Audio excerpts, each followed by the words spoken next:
Sharqiya governorate. Imagine the scene.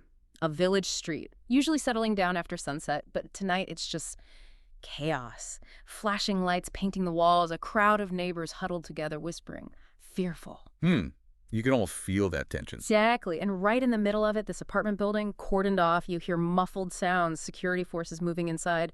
Urgent, but trying to keep it low-key. And outside. A woman wailing, just awful heart-stopping sounds. Then suddenly, screeching tires, a car slams to a halt. Ismail. Ismail. He looks pale, completely frantic. He's just driven like mad from Cairo after getting a call. He wouldn't even need to ask what happened, would he? The police, the neighbor. No, he knew. Inside that apartment, his apartment, now a crime scene, was his son, 4-year-old Abdullah, dead. Just devastating. This is our deep dive today. It's a story that unfolds over a decade, from 1998 to 2008, a domestic tragedy. It really is. We're talking about Abdullah and his older sister, Nada. Two children basically caught in this spiral of conflict, parental abandonment, and ultimately just horrific cruelty in their own home. And what we want to do is trace those moments, those turning points, the decisions made by the adults that paved the way for this absolute horror. Yeah, it's more than just a murder case, isn't it? Oh, absolutely. It's a chilling study, really. A study in failure, how unchecked family problems, parental negligence, how it can create the perfect storm. The perfect environment for something like this. Exactly. The whole system of safety just broke down, completely collapsed. And that collapse didn't happen overnight. It started years before. Let's go back to the beginning, like you said. It seemed stable then, didn't it, 1997? On the surface, yes. Ismail was a university graduate. He'd landed a government job in Cairo. Which was a big deal back then. Status, security. A very big deal, even with the commute, that daily grind from Sharqiya to Cairo and back. But it was stable. And in 1998, he married Mona, a neighbor. A year later, Nada was born. And initially, the reports say they agreed, let's postpone having more kids. Let's focus all our attention, our resources, on Nada. Sounds responsible. Proactive, even. It does. But the cracks started showing almost right away, just a year after Nada was born. And crucially, Mona kept it quiet at first. The arguments, the insults, maybe even early physical stuff. She tolerated it. She didn't tell her family. Right. And that silence, that initial tolerance, it kind of allowed the conflict to grow, didn't it? To fester behind closed doors, hidden from everyone else. It normalized it, maybe? Within the four walls of that apartment? Could be. But ironically, while they were keeping the real problem secret, they were apparently getting constant interference from both extended families. About how to raise Nada, their life choices. Exactly. So you have this weird dynamic, a loud, crowded public family life, but built around this silent, increasingly toxic private one. That silence couldn't last, though. No. By 2002, it exploded. The fighting wasn't private anymore, screaming, cursing, neighbors could hear it, and physical violence. Hitting. And Nada was old enough to see it by then. She was 3. Witnessing her father hit her mother. Frequently. Yeah, the abuse was becoming regular. The whole situation was completely volatile. Yeah. And yet. This is where it gets strange. Despite all this chaos, Mona's mother steps in. And she insists they have another child. What? Why? Her reasoning was that Nada needed a sibling. That's what the family demanded. And they went along with it. In the middle of all that. They complied. Abdullah was born. Nada was 5 by then. Old enough to really understand what she was seeing when her father struck her mother. Wow. So the fighting is public knowledge now. Family, neighbors, everyone knows. Everyone knows. Which leads us to Mona's next move, a really drastic one. Okay. A few years later, she decides she's had enough. She wants a separation. But how she goes about it, it's shocking. What did she do? Instead of fighting for custody, she used the children as leverage. She knew Ismail hated that Cairo commute, that raising 2 young kids alone while doing it would be incredibly tough. So she waived custody. Completely. Just handed over 8-year-old Nada and 3-year-old Abdullah entirely to Ismail's care. Just like that. Left them. Just like that. The calculation, it seems, was that the pressure would force him to give her a better financial settlement or agree to her terms. That's cold. Using her own children. It's a brutal calculation. And she moved on quickly. After the mandatory 3-month waiting period, she remarried. Leaving Ismail scrambling, he needed someone to look after the kids, right? They were temporarily with his mother or sisters. Yes. So he decides to remarry too. He finds Sahar Abdullah. She agrees immediately. And she makes this big promise. The promise to raise them like a mother and more. Exactly. Those were her words. And that promise, that marked the beginning of the real nightmare for Nada and Abdullah. Because Ismail immediately made them call Sahar Mama. Right. Which, you can imagine, they resisted. Two young kids whose mother just left. But they were forced to accept it. Coerced. And Sahar. She wanted children herself, didn't she? But this wasn't maternal affection. Not at all. She started beating them, almost daily, under the guise of discipline. And it got worse if they mentioned the real mother. It intensified. If they expressed missing Mona, the beatings got harder. It was deliberate cruelty. Like that incident with Nada's hair. Oh, yeah. That was horrific. Ismail comes home, finds Nada, his daughter, with her head completely shaved. And Sahar's excuse. Lice. She claimed it was lice. But the reality, everyone knew, especially the children, it was just another layer of torment. Psychological, physical, pure control. And the most heartbreaking part of this phase? For me, it's that the children tried to get help, especially Nada. Yeah. They told Ismail what was happening. They begged him, literally begged him to let them go live with Mona. And He refused to listen, flat out refused. He found their pleas annoying. He was more concerned about his own pride, his ongoing battle with Mona, than their safety. willful blindness. He chose not to see. He absolutely chose not to see. He prioritized his own defiance over protecting his own children from clear, ongoing abuse. And this went on for 3 years. 3 long years. Until Mona finally came back into the picture properly. She saw the state of their dame. The kids were in their physical condition, their fear. And apparently her maternal feelings were finally belatedly stirred. So she tried to get them back. She did. She spent about 2 months trying to regain custody directly. But Ismail and his family fought her tooth and nail, resisted everything. So she had to take legal action. Yes, she filed a custody lawsuit. But she did something quite strategic. Instead of asking for custody herself, knowing she'd remarried and perhaps wanting to avoid a direct fight with Ismail. She asked for custody to be given to her mother, the kid's grandmother. Exactly. And the court agreed. It ruled in favor of the maternal grandmother. Okay, so legally, the children should have gone to the grandmother's house. Safe. Should have. But this court ruling, it just poured fuel on Ismail's fire. His focus wasn't, okay, the court decided, let's ensure the kids are safe. No. It was all about defying Mona. All about it. He started looking for loopholes, ways to block the order. He even apparently considered divorcing Sahar temporarily. Just to look single on paper and argue he should have custody. Precisely. Anything to beat Mona and keep the kids away from her side of the family. But Sahar found out about this potential divorce plan. She overheard him discussing it.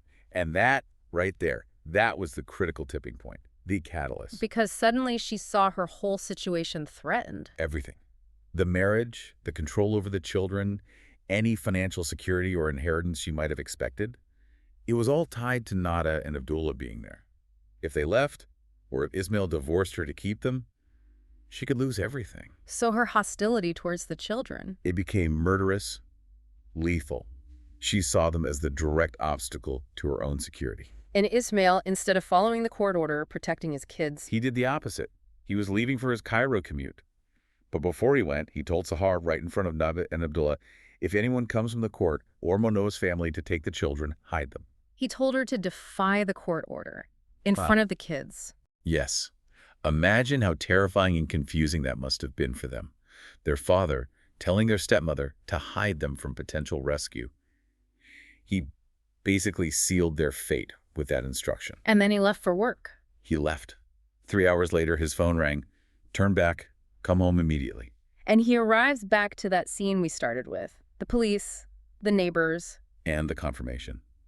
Inside the apartment, 4-year-old Abdullah, strangled with an electric wire, hanging from a door. Oh, God. And the initial story, how did they explain it? The explanation came from Nada, 9 years old, in deep shock. She told the police she'd done it, accidentally, that they were playing, and she somehow strangled him with the wire. And the police, they accepted that. A 9-year-old accidentally hanging her brother while playing. Incredibly, yes.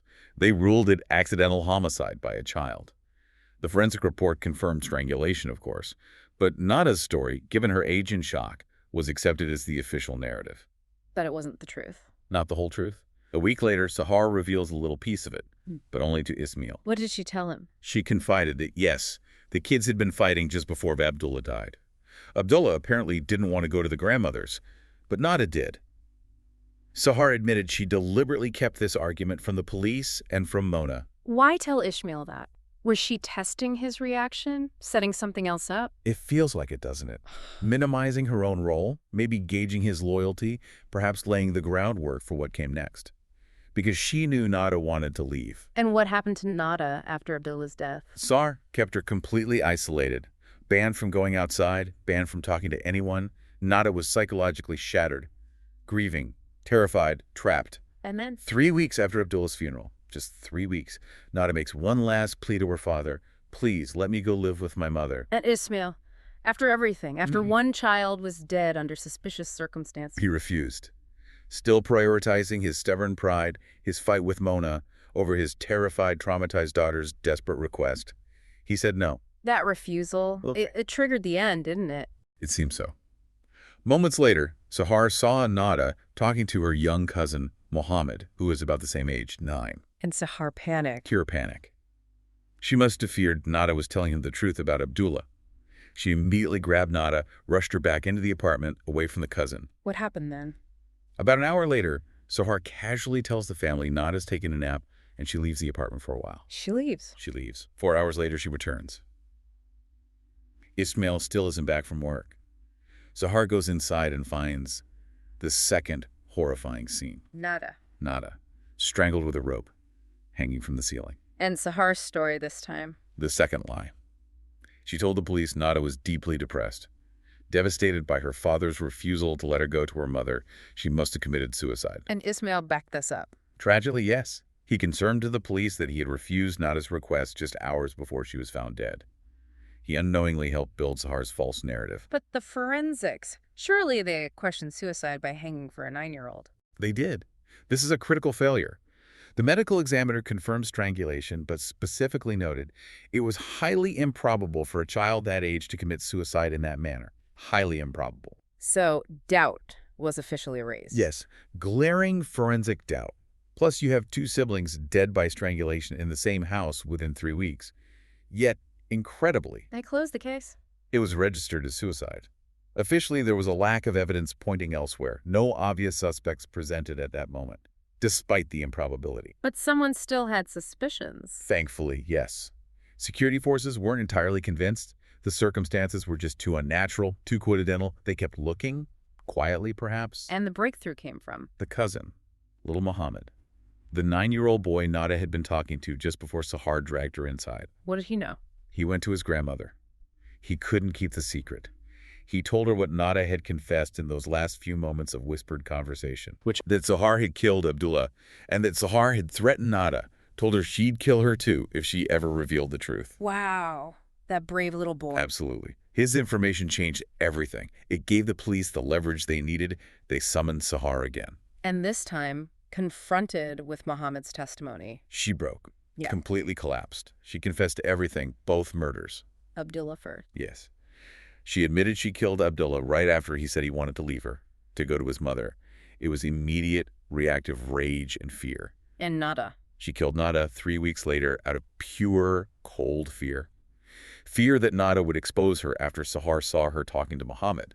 It was about self-preservation, silencing the only witness. So a full confession. Reenactment. A full confession, documented over hundreds of pages, more than 500 apparently. A crime reenactment. The evidence was overwhelming. Sahar was sentenced to execution. Such a chilling end. Both children gone in less than a month. It's almost unbearable to contemplate. And when you look back, the critical takeaway here is about the layers of failure. Multiple points where this could have, should have, been stopped. Mona's role, for instance. Mona's initial silence, yes. But then her calculated decision to abandon the children, using them as bargaining chips, that put them directly in harm's way. And Ismail's negligence is just staggering. Staggering is the word. His pride, his ego, his focus on defying Mona completely overshadowed his duty to protect his children. Refusing to execute a court order that was designed for their safety. That's direct culpability in creating the final, fatal situation. The police and forensics, too. Accepting the first story, the initial ruling on the second death, despite the doubts. Those were critical institutional failures. The system hesitated or failed to connect the dots quickly enough. When decisive action based on the evidence, especially the forensic doubt, was needed, everyone who should have been a shield failed them. So it leaves you thinking about the weight of these choices. Small decisions may be driven by ego or anger or fear, but they accumulate. They absolutely accumulate. When does neglect, born from personal conflict, become a conscious, lethal abandonment of responsibility? That's the hard question here. What's the moral accountability, not just of the killer, but of those who create and sustain the environment where such evil can take root and ultimately destroy innocent lives? That is the question this whole tragic story forces us to confront. The accountability of inaction, of prioritized pride, of systemic failures. Where does that responsibility truly lie?